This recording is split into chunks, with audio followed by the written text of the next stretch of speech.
এই আয়াতগুলো তেলাওয়াত করলেন, বালুর ভিতরে ফুৎকার করে নবীজি দুই হাতে বালু কণাগুলো ছেড়ে দিলেন। ঘরের দিকে চতুর্পাশে যত কাফেররা দাঁড়িয়ে ছিল সব কাফেরদের চোখে বালু কণাগুলো ঢুকে গেল। ওদের মাঝখান থেকে আল্লাহ নবী গেছেন, একটা কাফেরও দেখতে পায় নাই আল্লাহর নবী কোন রাস্তা দিয়ে গিয়েছে।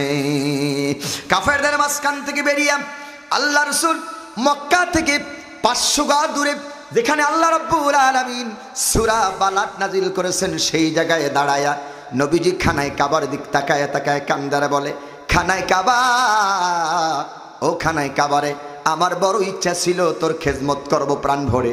ও কাবা, বড় ইচ্ছা ছিল তোর পাশে থাকবো, পিতৃভূমি মাতৃভূমিতে আমি থাকবো, কাবা ঘরে ইবাদত বন্দেগী করব।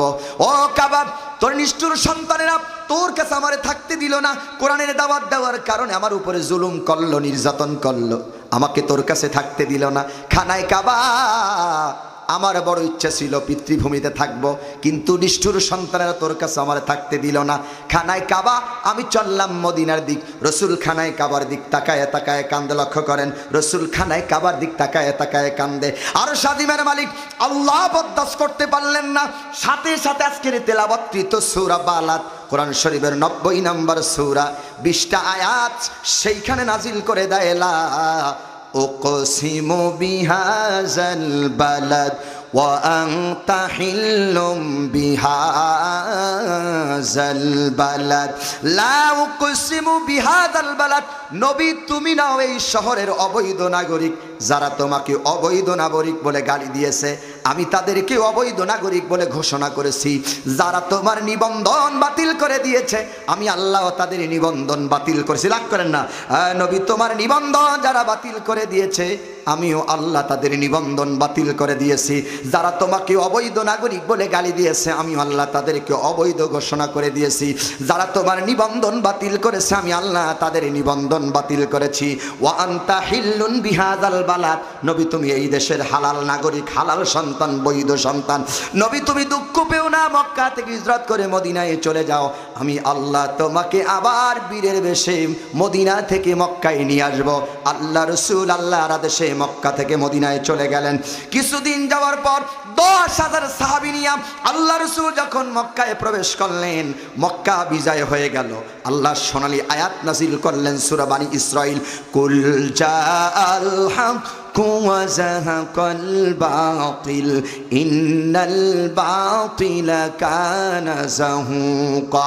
মতান্তরে ইজা জা নাসরুল্লাহি ওয়াল ফাত ওয়া রাআইতান নাস ইয়াদখুলুনা ফি দীনিল্লাহি আফওয়াজা ফাসাব্বিহ বিহামদি রাব্বিকা ওয়াস্তাগফির ইন্নাহু কানা তাওয়াবা। ইদা জা নাসরুল্লাহি ওয়াল ফাত, যখন আসবে আল্লাহর সাহায্য বিজয়, ওয়ারাইতান নাস, আপনি মানুষদেরকে দেখবেন, ইয়াদখুলুনা ফি দীনিল্লাহি আফওয়াজান, ফাওজান, দলে দলে লোকেরা ইসলামের সুশীতল ছায়াতলে আসবে। ফাসাব্বিহ বিহামদি রাব্বিকা ওয়াস্তাগফির, নবী তখন আপনি আপনার রবের কাছে ইস্তিগফার করেন, তওবা করেন, নিশ্চয়ই আল্লাহ তওবা করি।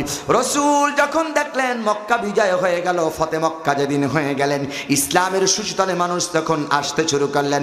ওই দেশের প্রেসিডেন্ট যখন আল্লাহ নবী হয়ে গেলেন, আল্লাহ রসুল ফতে মক্কার দিন কাবায় হাতিমের সামনে দাঁড়াইলেন।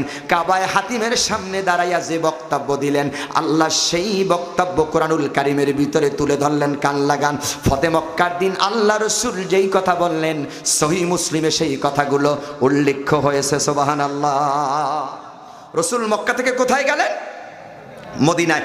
আবার আল্লাহ মদিনা থেকে মক্কায় নিয়ে আসলেন। মক্কার প্রেসিডেন্ট যখন রসুল হয়েছেন, রসুলের হাতে ক্ষমতা, কান লাগান। প্রেসিডেন্ট যখন রসুল হয়েছেন মক্কার, রসুলের হাতে ক্ষমতা। এখন তো রসুল সবাইরে ধরছে আর জেলে বন্দি করছে নাকি? কথা বলেন, সবাইরে জেলে বন্দি করছে নাকি? রসুল ওই দেশের প্রেসিডেন্ট, তার মানে রসুলের হাতে ক্ষমতা। চাইলে মক্কাবাসীরে শাস্তি দিতে, কথা বলেন, পারতেন কিনা? আমরা যদি হইতাম, আমরা যদি হইতাম, কথা বলেন, আমরা যদি হইতাম, এই ক্ষমতা যদি আমরা পাইতাম, না পাইতেই কত মানুষ শুরু করিয়ে দেশে, আর পাইলে যে কি করবে আল্লাহই জানে। কথা মনে বুঝতেছেন না? রসুল ক্ষমতা পাইছেন, সবাই মনে জেলে বন্দি করছিলেন। আর আমরা যদি ক্ষমতা পেতাম, না পাইতি কই বাটাম ফাটাবো। বগুড়া ভাষায় বললাম, বাটাম ফাটাবো। রসুল মক্কার প্রেসিডেন্ট কাবায় হাতিমে গেলেন। কাবায় হাতিমের সামনে দাঁড়াইয়া কি বক্তব্য দিলেন? সই মুসলিম এসছে, হে মক্কাবাসী, মক্কাবাসী, আমি তো এই রসুল, এই দেশের প্রেসিডেন্ট। তোমরা যে জুলুম আমার উপরে করেছো, পাথর মেরেছো, তায়েফের ময়দানে আমাকে যুবক দিয়ে 2 হাত দিয়ে ধরেছো, আর পিছন থেকে তোমরা পাথর মেরেছো, আমাকে তায়েফের ময়দানে কয়েকবার বেহুশ করে ফেলেছো। আমি রসুল নামাজে দাঁড়িয়েছি, তোমরা উটের নাড়িগুড়ি আমার পিঠের উপরে দিয়েছো, রাস্তার মধ্যে তোমরা গর্ত খনন করেছো, আমার জেলেবন্দি করেছো, কাঁটাযুক্ত খাবার দিয়েছো। অবশেষে পিতৃভূমি মাতৃভূমি ছেড়ে আমার মক্কা থেকে মদিনায় যাওয়া লাগছে। এই নির্যাতন, এই জুলুম তোমরা করেছো। শোনো মক্কাবাসী, আমি রসুল না, তাদের পায়খানাগুলো ওই যে ছাগলের বকরির মতন হয়ে গেল, কান লাগান। একদিন সালমান ফাসরি রাদিয়াল্লাহু তাআলা আনহুর একটি হাদিস আমি আপনাদেরকে শোনাই। হযরত আবু হুরায়রা রাদিয়াল্লাহু তাআলা আনহু হাদিসটি বর্ণনা করেন। সালমান ফাসরি রাদিয়াল্লাহু তাআলা আনহু আল্লাহ রাসূলকে একবার দেখতে গেলেন। দেখতে গিয়ে তিনি দেখলেন আল্লাহ রাসূলের পেটটা পিঠের সাথে লেগে গেছে, কান লাগান। আল্লাহ রাসূলের পেটটা পিঠের সাথে লেগে গেছে। সালমান ফাসরি রাদিয়াল্লাহু তাআলা আনহু ছোট্ট বাচ্চার মতন টুকরে কেঁদে ফেললেন আর বললেন, ইয়া রাসূলুল্লাহ, এই মক্কা বা এই আরবের লোকেরা বড় আরাম করলো, কত সুখ শান্তিতে জীবন যাপন করছে, আর আল্লাহর নবীর পেট পিঠের সাথে লাগানো আমি সালমান ফাসরি রাদিয়াল্লাহু তাআলা আনহু সহ্য করতে পারছি না। সালমান ফাসরি বলে, রসুল আপনি অনুমতি দেন আপনার জন্য কিছু খাবার নিয়ে আসি। হযরত রসুল যখন সালমান ফাসরিকে অর্ডার করলেন, এক দৌড় দিয়ে তিনি বাড়িতে চলে গেলেন। বাড়ি গিয়ে তার বাগান থেকে 2টা পাত্রের ভিতরে খুরমা নিয়ে আসলেন, হুজুরের সামনে রাখলেন। একটা পাত্রের ভিতরে পাকা খেজুর, আর একটার ভিতরে আধা পাকা খেজুর রাখলেন। আল্লাহ রসুল 2 পাত্রের ভিতরে খেজুর দেখে মুস্কি হাসলেন আর বললেন, সালমান ফাসরি, তুমি বলো 2 পাত্রের ভিতরে 2 রকমের খুরমা কেন আনছো? একটার ভিতরে পাকা খুরমা, একটার ভিতরে আধা পাকা খুরমা।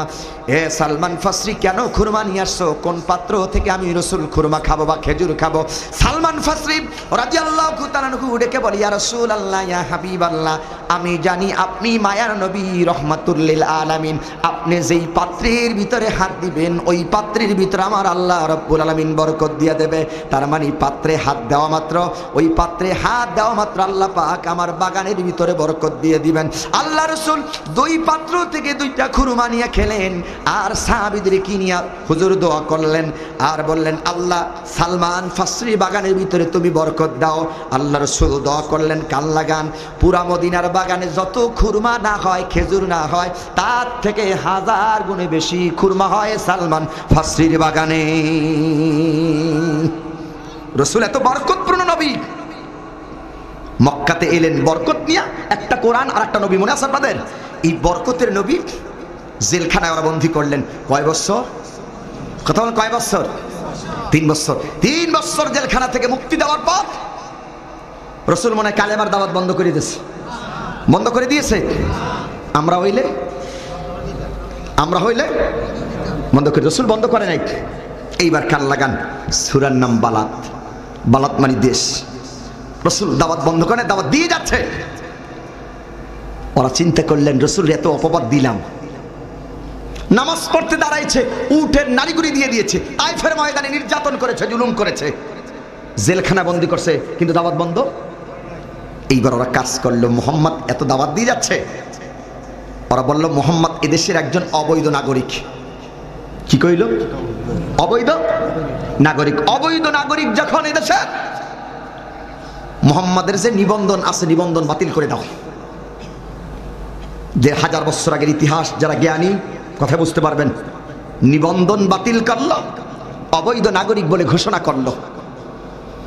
কিছুদিন আগে দেশের কোন একটা দলের নিবন্ধন বাতিল করে দিয়েছিল। কথা বলেন, দিয়েছিল। অবৈধ নাগরিক বলে ঘোষণাও দিয়েছিল। এই কাজটাদের 1000 বছর আগে কাফেররা করেছিল। তাহলে ওই কাফের আর ওই জালেমের সাথে এই জালেমদের কোনো পার্থক্য? কথা বলেন, পার্থক্য? ইন্নাল্লাহা লা ইউহিব্বুজ জালিমিন। নিশ্চয়ই আল্লাহ কোনো জালেমকে পছন্দ করেন না। নিবন্ধন বাতিল করলো, অবৈধ নাগরিক বলে ঘোষণা করলো। কোথায়? মক্কায়। কিসের অপরাধ? কোনের দাওয়াতের অপরাধ। কান লাগান, ইতিহাসটা কোথায় যায়? অবৈধ নাগরিক বললেন, নিবন্ধন বাতিল করলেন, কিন্তু রসুলের দাওয়াত বন্ধ। এইবার চক্রান্ত করলেন, ওই যে সূরা আনফালে 30 নম্বর আয়াত, জেলেবন্দি করলেন। 2 নম্বরে যে কাজটা তারা করলো, লিয়াকতুলুকা, নবীকে তারা হত্যা করার পরিকল্পনা করে রসুলের ঘরটাকে ঘেরাও করলেন। রসুলের ঘর ঘেরাও করছেন ভালো মানুষে না জালেমেরা? কতক্ষণ জালেমেরা না ভালো মানুষ? এরকম ঘেরাও আমাদেরকেও করেছিল, আমাদেরকেও ঘেরাও। তাদেরকে মোমেন বলতে পারি না, তারাও জালেম। তারাও কি? আমার দিনী ভাইয়েরা, এইবার জালেমেরা কি জুলুম করল? নবীর জেলে বন্দি করলো, লিয়াকতুলুকা, নবীকে হত্যা করার পরিকল্পনা করে ঘরটাকে ঘেরাও করলেন। রাখে আল্লাহ, মারে কে? মারে আল্লাহ, রাখে কে? আল্লাহ যারে মারেন কেউ তারে বাঁচাতে পারেন না, আল্লাহ যারে বাঁচান কেউ তারে মারতে পারেন না। আমার নবীর ঘরটাকে ঘেরাও করলেন। কান লাগান, সূরা বালাদ আল্লাহ কখন নাজিল করলেন? মদিনায় কোথায় বা মক্কায় কোথায় আল্লাহ নাজিল করলেন? রসুলের ঘরটা ঘেরাও করলেন তলোয়ার নিয়ে। সকাল হলে পরে নবীকে ওরা হত্যা করবে। এইবার রসুল ঘরে ঘুমায় আছেন। হযরতে জিবরাইল গভীর রাত্রে আল্লাহ নবীর ঘরের ভিতরে প্রবেশ করলেন, সালাম করলেন। হুজুর জিজ্ঞাসা করলেন, ভাই জিবরাইল, এত রাত্রে তো তুমি কোনোদিন আসো না, আজকে কেন জিবরাইল তুমি এলে? কি সুসংবাদ নিয়ে আসছো? জিবরাইল বলে, হুজুর কোনো সুসংবাদ না, একটা দুঃসংবাদ। বলে কি? হুজুর আমি দেখে এসেছি ঘরের চতুর্দিকে কাফেররা দাঁড়িয়ে আছে। সকাল হলে পরে আপনাকে তলোয়ার থেকে টুকরা টুকরা করে দুনিয়ার জমিন থেকে বিদায় করে দেবে। নবী আপনি মেহেরবানি করে হিজরত করে মক্কা থেকে আপনি মদিনায় চলে যান, আল্লাহ আপনাকে আদেশ করেছে। নবীজি ঘুম থেকে উঠলেন, হযরতে আলীকে ডাক দিলেন, আলী রে, ও আলী কোথায়? এই তুমি নাও চাদর। ও আলী, এই চাদরটা মুড়ে দিয়ে তুমি শুয়ে থাকো। হযরত আলী বলে, ইয়া রাসূলুল্লাহ, ইয়া হাবিবাল্লাহ, আপনার চাদর মুড়া দিয়ে আমি শুয়ে থাকবো। সকালবেলায় ঘরের ভিতরে কাফের বেঈমানরা ঢুকবে, আমি আলীকে মোহাম্মদ মনে করে ওদের তলোয়ার থেকে টুকরা টুকরা করে দুনিয়ার জমিন থেকে বিদায় করে দেবে।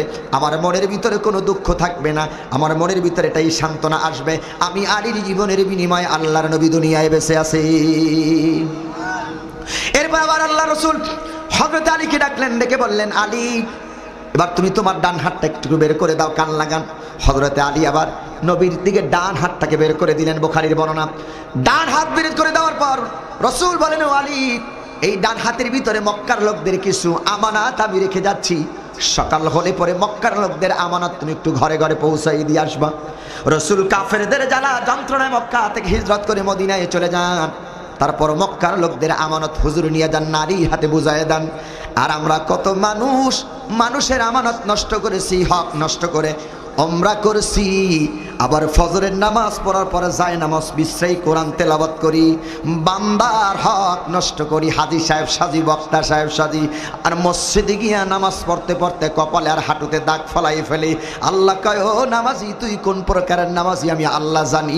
ফাওয়াইলুল লিল মুসাল্লিন, ফাওয়াইলুল লিল মুসাল্লিন, তুই একমাত্র মানুষকে দেখাবার জন্য নামাজ পড়ো, তুই আল্লাহকে খুশি করার জন্য নামাজ আদায় করো না, কেননা তুমি বান্দার হক নষ্ট করে তুমি কাবায় আর মুসল্লি সেজেছ। আছে আছে আছে, টাঙ্গাইলে আছে আছে আছে। কিসের বক্তা তুমি? কিসের হাদি সাহেব তুমি? কি হাদি তুমি? হাদি সাহেব আছেন নাকি দুই একজন এখানে? আছে আছে, থাকলে রাগ করেন না, আমি আপনাদের দলের লোক। রাগ করেন না হাদি সাহেব, আমি আপনাদের দলের লোক। ক্ষীর বক্তাগিরি করো দেশে দেশে। মেয়ের সম্পত্তি ছেলেরা, ছেলের সম্পত্তি মেয়ের, ভাইয়ের সম্পত্তি নিজের নামে লেখে নেয়, বোনেরা ঠকায়, মেয়েরা ঠকায়, জনগণের ঠকায়, আর মসজিদে গিয়ে দান করে। 460টা মসজিদ বানায়, কিসের দান তুই করো? কিসের দান তুই করো? 460টা মসজিদ কিসের বানাও? আর বান্দার উপরে জুলুম করো, আয়নাঘর তৈরি করে ব্যারিস্টার আরমানের মতন মানুষ 8 বছর পর্যন্ত জেলে দিয়েছো। কিসের মসজিদ তুমি বানাও? এই বান্দার হক যে নষ্ট করেছো, মসজিদ তোমাকে বাঁচাতে পারবে না। কষ্ট পাচ্ছেন আপনারা? কষ্ট পাচ্ছেন? কিন নামাজ পড়ো, ফাওয়াইলুল লিল মুসাল্লিন। কি মুসল্লিন? কথা বলে না, মানুষকে দেখাবার মুসল্লি।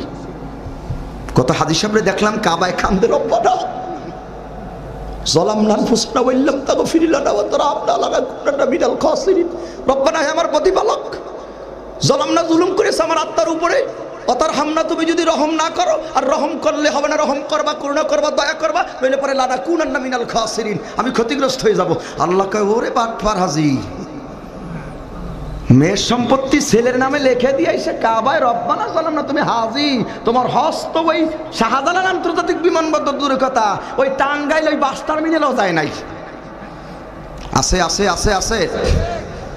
হাজে যাওয়ার সময় হাজি সাহেব মেয়ের সম্পত্তি ছেলের দিয়ে মাইয়ারে কেসে রেখে বলছে, মা মাগো তোর কিছু দিতে পারলাম না, তোর সম্পত্তি তোর ভাইরে দিয়ে দিছি। মা দিলাম, দোয়া করে খাগিয়ে ভিক্ষা কইরা, ভিক্ষা করে খাগা। আল্লাহ কা ইউসিকুমুল্লাহু আওলাদাকুম লিযাকারি মিসলু হাজ্জিল উনসাইন। তোমার এক ছেলে যা পাবে, তোমার মেয়ে দুই মেয়ে তা পাবে, দুই মেয়ে যা পাবে এক ছেলে তাই পাবে। এটাই কোরআন, আল্লাহর বিধান, এটাই হলো হক। তুমি হক নষ্ট করে ছেলে আর মেয়ের হক নষ্ট করো, স্ত্রীর হক নষ্ট করো, জনগণের হক নষ্ট করো। তুমি কাবায় গিয়ে হাজি, তুমি টাঙ্গাইল নাগরপুরের বক্তা, ও বক্তা আসো, তোমার বাটাম ফাটাবো।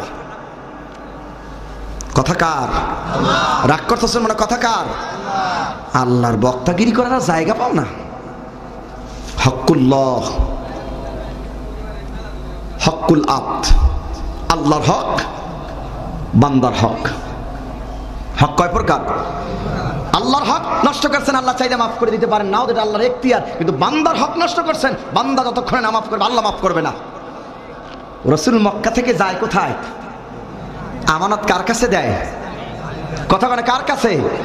তাহলে আপনি যে দেশ থেকে গেলেন কার কাছে আমানত দিয়ে গেলেন? কথা কি আমার বুঝতেছেন? রাসূল মক্কা থেকে কোথায় যায়? আমানত কার কাছে দেয়? আলীর কাছে। আলী, আমি মক্কা থেকে চলে যাওয়ার পরে যেন কোনো লোক বলতে না পারে রাসূল এই আরবের লোকের, মক্কার লোকের আমানত নিয়ে গেছে, এই কথা যেন বলতে না পারে। এই জন্য আমানতগুলো তুমি একটু দয়া করে পৌঁছাই দিয়ে আইসো। চিন্তা করছেন? একবার কি চিন্তা করছেন? রাসূল ঘর থেকে বেরোলেন, বেরে দেখেন ঘরের চতুর্দিকে কাফেররা দাঁড়িয়ে আছে। আমার দিনী ভাইরা কান লাগান, রাসূল ঘরের থেকে বেরিয়ে দেখেন ঘরের চতুর্দিকে কাফেররা দাঁড়িয়ে আছে। আল্লাহ রাসূল হাতির মুষ্টির ভিতরে এক মুষ্টি বানিয়ে নিলেন, কোরআনের সোনালী আয়াতগুলো তেলাওয়াত করলেন। ইয়াসিনুল কুরআনিল হাকীম ইন্নাকা লামিনাল মুরসালিনা আলা সিরাতিম মুস্তাকিম। মতান্তরে তাহা মা আনসালনা আলাইকাল কুরআনা লিতাশকা আযীম। আল্লাহ পাক বলেন খতামাল্লাহু আলা কুলুবিহিম ওয়া আলা সামিইহিম ওয়া আলা আবসারিহিম। খতামাল্লাহু আলা কুলুবিহিম, যাদের অন্তঃকরণের ভিতরে আল্লাহ তালা লাগায় দিয়েছেন, মোহর লাগায় দিয়েছেন। ওরা শোনে না, দেখে না, কান লাগান। ওদের চৌক আছে, দেখে না, কান আছে, শোনে না, অন্তর আছে, বোঝে না। তারা কারা? উলাইকা কাল আনআম, তারা হলো চতুষ্পদ যন্ত্র। বালহুম আদল, তার থেকেও তারা নিকৃষ্ট।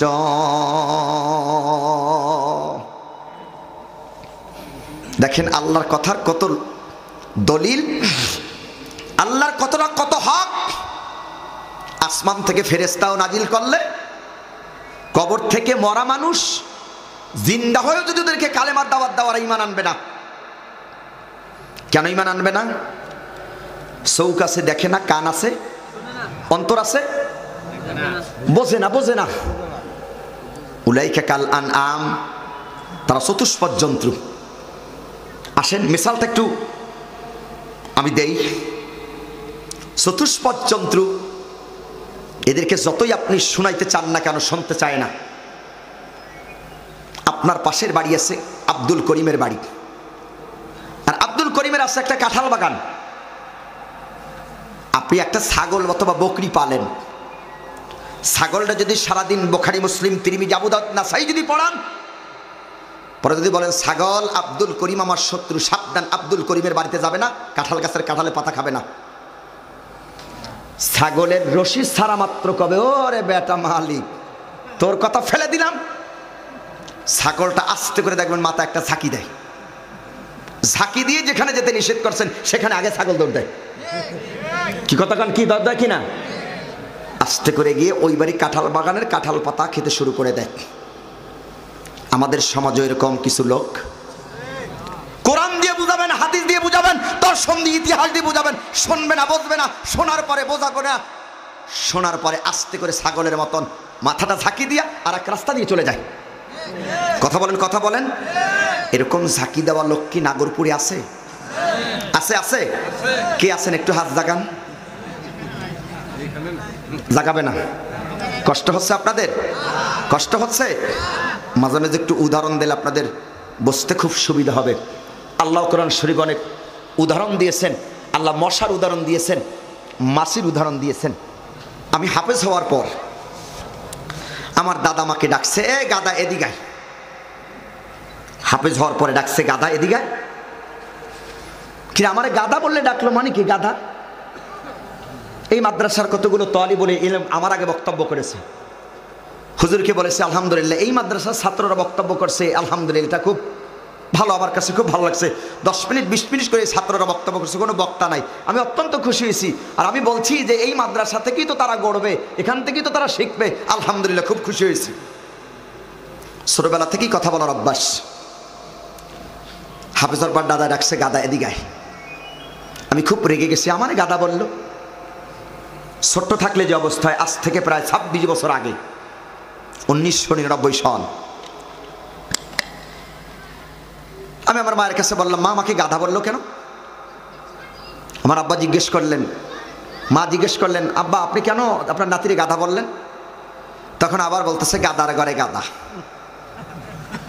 আগে বলছে কি, আর এখন বলছে কি? গাধার ঘরে গাধা। মুস্কি হেসে বললেন, এই কথার অর্থ তুমি এখন বুঝবে না, আরো পরে সময় আসলে।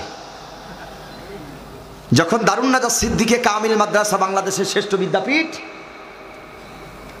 যখন বুখারী আউয়াল এবং সানি পড়ি, যখন তাফসিরে কাশফ বাইজাবি যখন পড়ি, তখন দাদাকে খুব ওই কথাটা মনে করছিল, বারে বারে মনে পড়তো। তখন তো বলেছিল, দাদাই গাধার ঘরে গাধা। আমি তো দেখি গাধার ঘরে গাধা, গাধার ঘরে গাধা। সূরা জুমায় আল্লাহ বলছে, মাসালুহুম মিনুত তাওরাত সুম্মা লাম ইয়াহমিলুহা কামাসালিল হিমার ইয়াহমিলু আসফারা। হিমারুন মানে হলো গাধা, হামালা ইয়াহমিলু বহন করে গাধায়, তার পিঠের উপরে তাওরাত।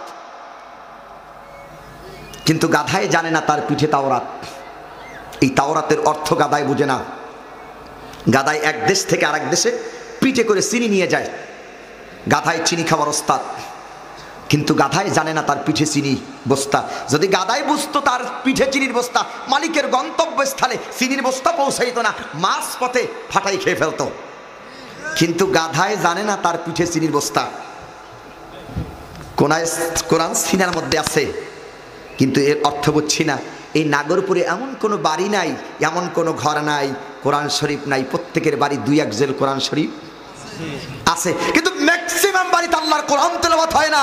যদি আমরা কোরআন বুঝতাম তাহলে অনেক আগেই এই জমিনে ইসলামী রাষ্ট্র কায়েম হয়ে যেত। আমরা কোরআন বুঝি নাই। গাদায় যেমন পিঠের ভিতরে তাওরাত বহন করে চলছে, আজকে আমরা গোটা পৃথিবীতে মুসলিম জাতি আল্লাহর কোরআন বুঝি নাই। যদি কোরআন বুঝতাম, রান্নাঘর থেকে শুরু করে সংসদ পর্যন্ত প্রত্যেকটা সেক্টরে সেক্টরে যদি আমরা কোরআনকে প্রতিষ্ঠিত করতে পারতাম, নাস্তিকবাদীরা এদেশের আলেমদের গলায় ফাঁসির রশি ঝুলাতে পারতো না। কথা বলেন ঠিক কিনা? কোরআন বুঝি নাই, তাহলে গাধার ভিতরে আমাদের ভিতরে কোনো পার্থক্য? বলেন, গাধার ঘরে কথা বলেন, গাধার ঘরে। যদি কোরআন না বুঝি, যদি কোরআন আসতেছে সামনে, আবার আপনারা মনে করি না আমাকে মনে হয় গাধা বলছে, না, আমিও গাধার ঘরে গাধা। রাসূল দাওয়াত নিয়ে গেছেন, আর ওরা মাথা আস্তে করে কি দেছে, কথা কানা কি দেছে, ঝাঁকি দেশ। এরকম ঝাঁকি দেওয়া লোক আমাদের সমাজে ছাগলে ঝাঁকি দেয়। এই অভ্যাস কাদের? কতক্ষণ এই অভ্যাস কাদের? একবার আমার মোরালগঞ্জ উপজেলায় বাড়ি, ছাগল একটা কিনলাম, কোরবানি দেবো। এই পাশে কথা বলে কারা?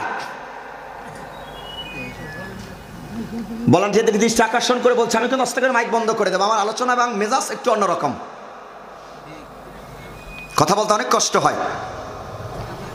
ছাগল কিনে বাড়ির দিক রশি ধরে টেনে টেনে নিয়ে যাচ্ছি, মাঝপথে দেখি ছাগল ব্রেক দিচ্ছে। আপনাদের এই নাগরপুরের ছাগল কি ব্রেক দেয়? কতক্ষণ দেয়? তাহলে আমাদের মোরেলগঞ্জ বাগেরহাটের ছাগল আর আপনাদের নাগরপুরের ছাগলের তরিকা ঠিক আছে? কি আছে তরিকা? কিন্তু ছাগল ব্রেক দিল কেন? টাকা তো কম দিনে ছাগল ব্রেক দিল কেন? ছাগল থেকে কি শিক্ষা দিচ্ছি? কান লাগান। ছাগল ব্রেক দিয়ে কোনো দিক তাকায় না, সোজা মালিকের দিক তাকিয়ে থাকে। মালিকের দিক তাকিয়ে ছাগল মালিকের তিনটা মতলব পেশ করে। এক নাম্বার দেখে মালিককে আমাকে জবাই করার জানে নাই, দুই নাম্বার দেখে মালিককে আমাকে বিক্রি করার জানে নাই, তিন নাম্বার দেখে মালিককে আমাকে ঘাস খাওয়ার জানে নাই। একটা ছাগল ব্রেক করে মালিকের কয়টা মতলব দেখলো? জবাই দেওয়া, ঘাস খাওয়া, বিক্রি করা। পৃথিবীর সৃষ্টির শ্রেষ্ঠ আমরা, আশরাফুল মাখলুকাত, কাররামনা বানি আদম। বানি আদমকে আল্লাহ সম্মানিত করেছে। অসম্মানিত জাতি, অসম্মানিত ভাইয়েরা, একটা ছাগল ব্রেক করে মালিকের তিনটা মতলব পেশ করলো। আর একটা মানুষ হয়ে ব্রেক করে দেখলাম না কোন নেতার পিছনে হাঁটছি, কোন নেতার পিছনে আমরা নেতৃত্ব দিচ্ছি, ওই নেতাইকে আমার জান্নাতে নাই না জাহান্নামে নাই, একবার ব্রেক করে দেখলাম না। তাই আল্লাহ বলে উলাইকা কাল আনআম, তারা হলো চতুষ্পদ জন্তু, বাল হুম আদাল, তার থেকে নিকৃষ্ট। একটা ছাগল ব্রেক করে মালিকের কয়টা মতলব দেখে? আর আমি মানুষই একবার ব্রেক করে দেখলাম না জান্নাতের রাস্তায় হাঁটছি না জাহান্নামের রাস্তায় হাঁটছি। তাই আল্লাহ বলে কত কথা লজিক, উলাইকা কাল আনআম, তারা হলো চতুষ্পদ জন্তু, বাল হুম আদাল, তার থেকে নিকৃষ্ট। আছে আছে কথা বলে নিকৃষ্ট লোক আছে। রসুল গেছে দাওয়াত নিয়া, আর ওরা কয় এটা কেমন রসুল? বাজারে যায়, খাবার খাদ্য খায়। আল্লাহ চাইলে আসমান থেকে কি নাজিল করতে পারতো? আল্লাহ কয় ফেরেশতা তো দূরের কথা, কবর থেকে মরা মানুষ যেটা হয়েও যদি ওদেরকে কালেমার দাওয়াত দেয়, ওরা ঈমান আনবে না। কেন ঈমান আনবে না? কলব আল্লাহ কি লাগাই দিয়েছে? কথা বলতে হবে, কি লাগাইছে? মোহর।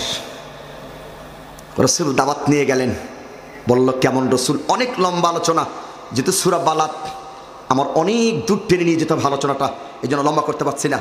রসুল করা তহমাত দিল, আগে একটা লকাব দিল আল আমিন, পরে ওরা তহমাত দিল 5টা। রসুলকে বলল কাজ্জাব, কাজ্জাব মানে হলো মিথ্যাবাদী। রসুলকে বললেন বাতার, যে সম্পর্কে আল্লাহ সূরা কাউসার নাজিল করেছেন। রসুলকে বললেন শিকারকারা মানে নির্বংশ মানে বাতার। রসুলকে বললেন উতুল্লিম বাদা জালিকা জানিম, জারস সন্তান বলে গালি দিল। তারপরে রসুলকে বলল ওরা শিকারকারা নির্বংশ বলে গালি দিল। এরপর রসুলকে জারস সন্তান বলল, শাইর বলল, কাজ্জাব বলল, 5টা তহমাত দিল। কিন্তু রসুলের দাওয়াত ওরা বন্ধ করতে, কথা বন্ধ করতে। আমি খুব সংক্ষিপ্ত করে বলছি যেহেতু আমার আলোচনা অনেক দূর যেতে হবে। এই পর্যায়ে ওরা চক্রান্ত করল। এইবার আসেন 1500 বছর আগের ইতিহাস। 5টা লকাব তারা দিল, কিন্তু দাওয়াত বন্ধ করতে পারল না। এইবার ওরা কি কাজ করলেন? কান লাগান, ইতিহাস মিলে যাচ্ছে। দিনী ভাইয়ের আমার, রসুল কোরআনের দাওয়াত দিল। ওরা বলল কেমন রসুল? বাজারে যায় খাবার খাদ্য খায়, কোনোটাই ওরা দাওয়াত বন্ধ করতে পারল না। এইবার মক্কার লোকেরা যে চক্রান্ত করে আল্লাহ নবীর বিরুদ্ধে চক্রান্ত দাঁড় করলেন। আল্লাহ পাক তাম পৃথিবীর মানুষদেরকে মেসেজ দিচ্ছেন, মানুষ তুমি যদি মোমেন হও তোমার উপরে এই চক্রান্ত জালেমেরা করবে। ও মানুষ তুমি যদি মোমেন হও, তুমি যদি মোমেন হও তোমার উপরেও জালেমেরা এই চক্রান্ত করবে 100। আল্লাহ সেই জালেমদের চক্রান্ত কোরআনের ভিতরে সূরা আনফালের 30 নম্বর আয়াতের ভিতরে তুলে ধরলেন। وَإِذْ يَمْكُرُ بِكَ الَّذِينَ كَفَرُوا لِيُثْبِتُوكَ أَوْ يَقْتُلُوكَ أَوْ يُخْرِجُوكَ وَيَمْكُرُونَ وَيَمْكُرُ اللَّهُ وَاللَّهُ خَيْرُ الْمَاكِرِينَ। আল্লাহ তাআলা নবী বিরুদ্ধে বানার চক্রান্ত দাল করলো। লিউসবিতুকা, নবীকে তারা ধরে জেলে বন্দি করে দিলেন। কান লাগান, কোরআনের দাওয়াত দেওয়ার কারণে নবীরে ধরে তারা জেলে বন্দি করলেন। 1 দিন 2 দিন নয়, নবীকে 3টা বছর শিয়াবে আবু তালিবে জেলে বন্দি করে লাগলেন। মায়ার নবী, দয়ার নবীকে 1 2 3 দিন 3 দিন নয় 3 বছর নবীকে শিয়াবে আবু তালিবে জেলে বন্দি করে রাখলেন, সাহাবীদেরকে জেলে বন্দি করে রাখলেন, খাবার খাদ্য দিত না। হাদিস শরীফের ভিতরে এসেছেন এমন খাবার খাদ্য তারা দিত, বাবলা গাছের পাতা দিত, খাল দিত, কাঁটাযুক্ত খাবার জেলখানার ভিতরে দিয়ে দিত। লক্ষ্য করেন, কাঁটাযুক্ত খাবার জেলখানার ভিতরে দিত, সাহাবীরা খেতে পারতেন।